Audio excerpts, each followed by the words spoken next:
Hello hello hello hello hello hello hello hello hello hello hello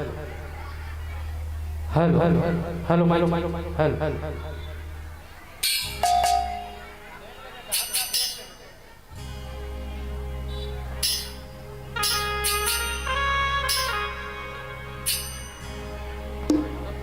चलो तैयारी बराबर बन गई तो मंच आप मला सम्मान सादर सौंपना चाहबो 20 मिनट के लिए ये मंच आप मला सम्मान सादर सौंपन चंद पंक्ति के संग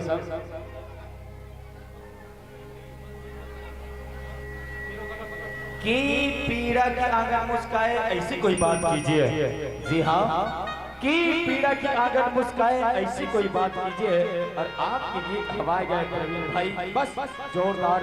ताली के गड़गड़ाहट के संग ऐसी कोई शुरुआत कीजिए, ऐसी कोई शुरुआत कीजिए। लेवा ये मंच आप मतलब 20 मिनट के लिए सम्मान सादर समर्पित। बोलो शुक्ला मैया की जय, बोल दुर्गा मैया की जय।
जगदम्बा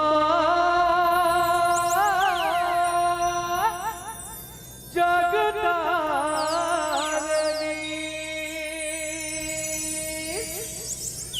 माता तोला मना हे जग जननी शीतला मैया महिमा जस तोरे गावो हो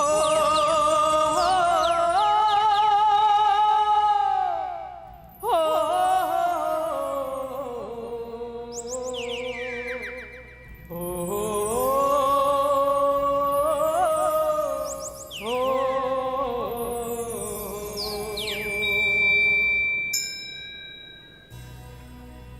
उमड़ घुमड़ के करिया बादल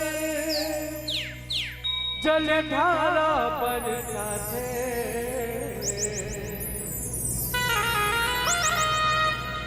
उमड़ घुमड़ के करिया बादल जलधारा बरसाते धरती के प्यास बुझाने गई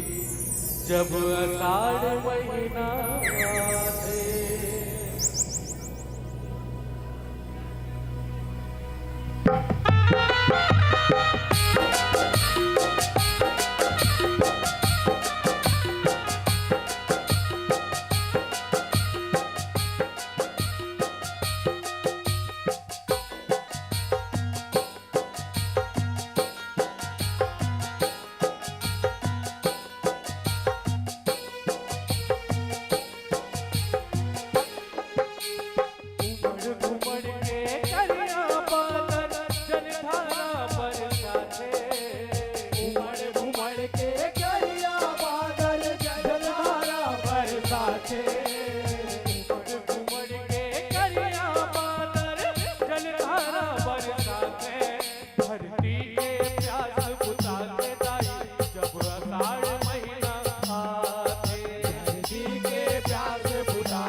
मन तोर लइका हवन वो सही हवस महतारी नहीं हवस महतारी ओ मैया नहीं हवस महतारी तोर रहन में काय के चिंता सोच के खुश हन भारी सोच के खुश हन भारी ओ मैया सोच के खुश हन भारी सोच के खुश हन भारी ओ मैया सोच के खुश हन भारी यहू सबके आस पुराने होताई सबके आस पुराने सबके आस पुराने होताई सबके आस पुराने सबके आस पुराने होताई सबके आस पुराने सबके आस पुराने होताई सबके आस पुराने सबके आस पुराने होताई सबके आस पुराने सबके आस पुराने उमड़ उमड़ के करिया बादल जलधारा बरसात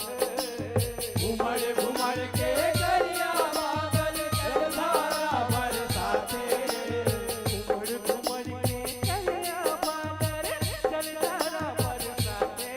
धरती में प्यास बुझाते दाई जब अषाढ़ महीना आते धरती के प्यास बुझाते दाई जब आषाढ़ महीना धरती के प्यास बुझाते दाई जब आषाढ़ महीना आते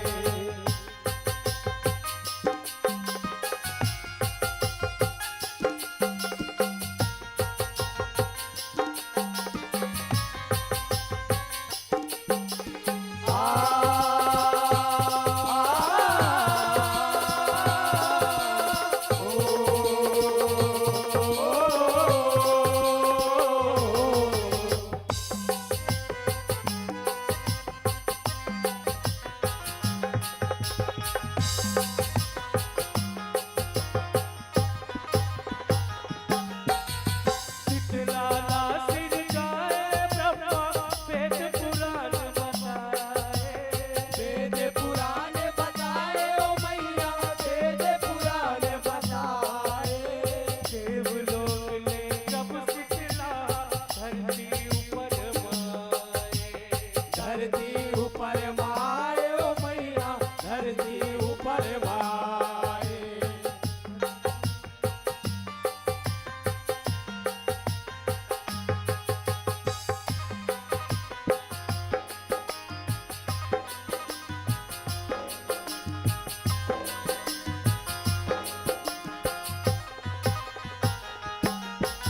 स्वरासुर नादाई शीतला संग मापन लाए संग मापन लाए ओ मैया संग मापन लाए रुगराई ना दूर भगाए दुख पीरा न डराए दुख पीरा लटराए ओ मैया दुख पीरा लटराए दुख पीरा लटराए ओ मैया दुख पीरा लटराए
चारों डार सुखाते हो मैया, चारों डार सुखाते,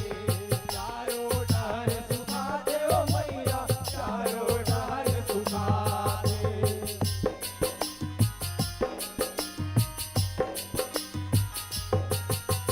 टिटका मिचका मागर मछली पानी बिन मर जाते, पानी बिन मर जाते हो मैया, पानी बिन मर जाते,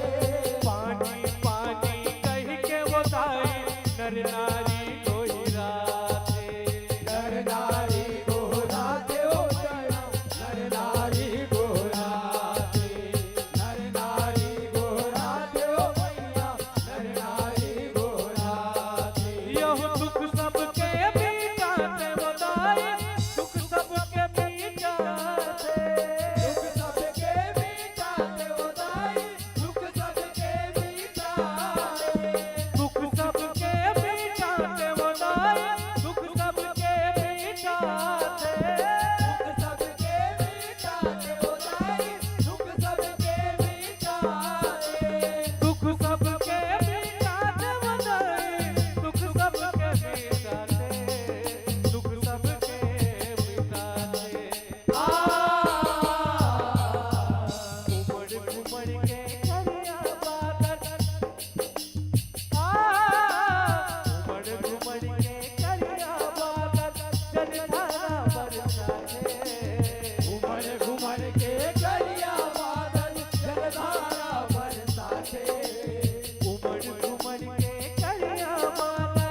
घुघराई के चारा पारा नच के सबला दिखाते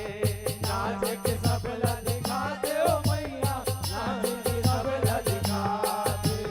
नाच के सबला दिखाते ओ मैया नाच के सबला दिखाते भुइया के किसना बुताते बताए भुइया के किसना बुताते भुइया के किसना बुताते बताई भुइया के किसना बुताते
बुतात लाई जब असार महीना धरती के चांद बुतात लाई जब असार महीना धरती के चांद बुतात लाई जब असार महीना धरती के चांद बुतात लाई जब असार महीना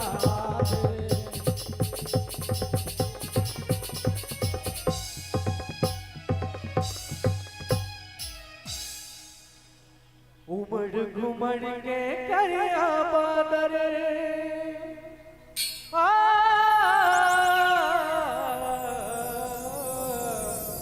उमड़ घुमड़ के करिया बादल जलधारा बरसाते धरती के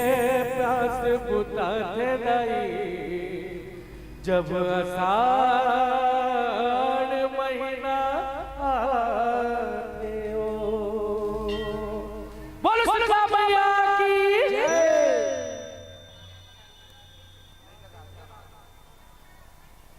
आप लोग तालियां बजाना ही भूल गए।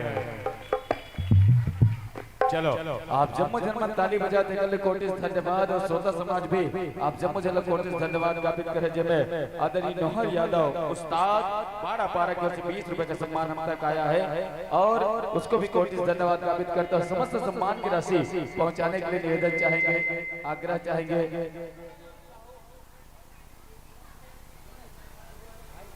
गुहाराम साहू जी निवेदन चाहत आदरणीय गुहाराम साहू जी आप मन पावन मंच में आओ। मंच में आके समस्त सम्मान की राशि आदरणीय प्रवीण यादव जी तक पहुंचाएगा। बार कृपा करो आदरणीय गुहाराम जी। होकर पहले निवेदन चाहत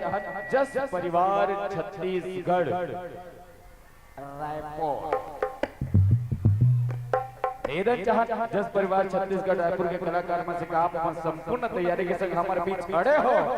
लेकिन मंदिर के बहरी पर कवर खड़े हो। आओ आओ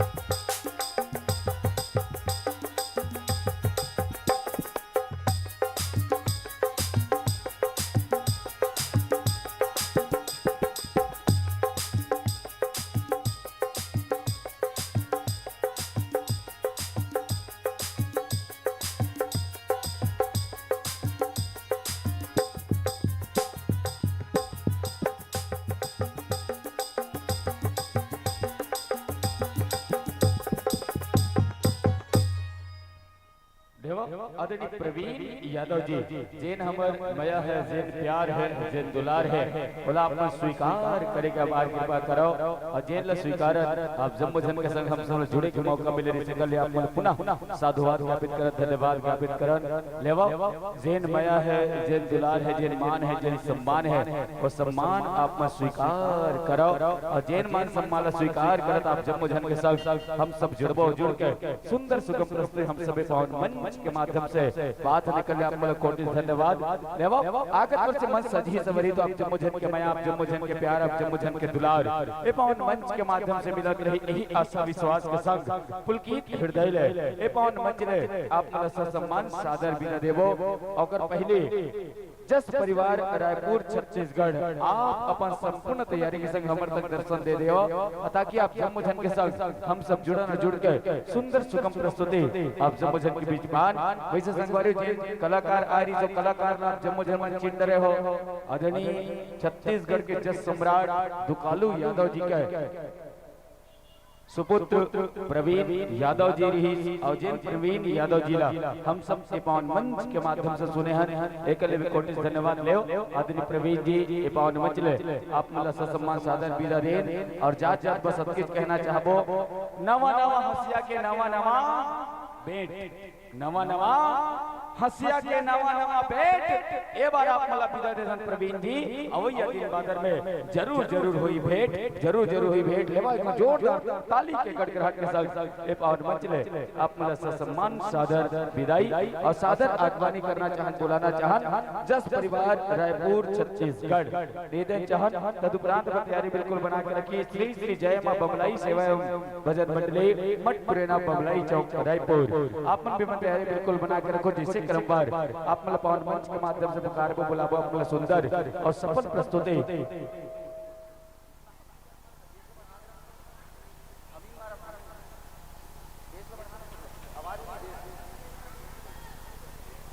जस परिवार रायपुर छत्तीसगढ़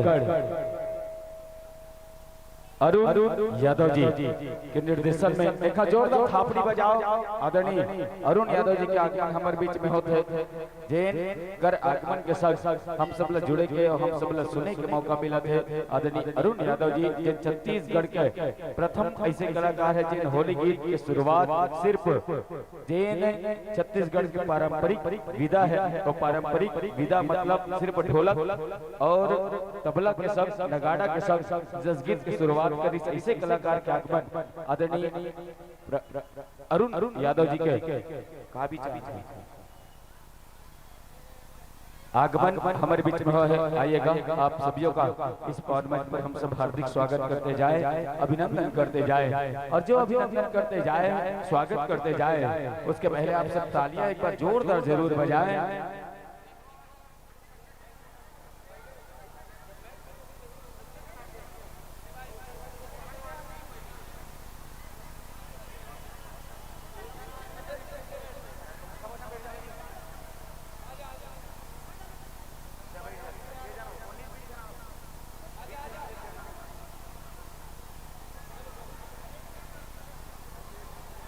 कावर बड़ा कर वाले हैं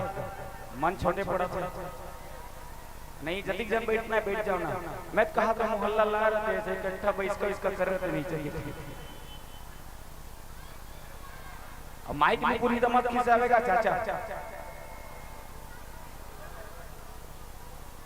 चलो ससम्मान आसन पाओ विराजो पधारो बैठो। माइक्रोफोन के साथ समझना अपन अपने हिसाब से बना सकते हो। पूर्ण रूप से छोटे पूर्ण रूप से आजादी है। अभी मंच में मंचस्थ मंडी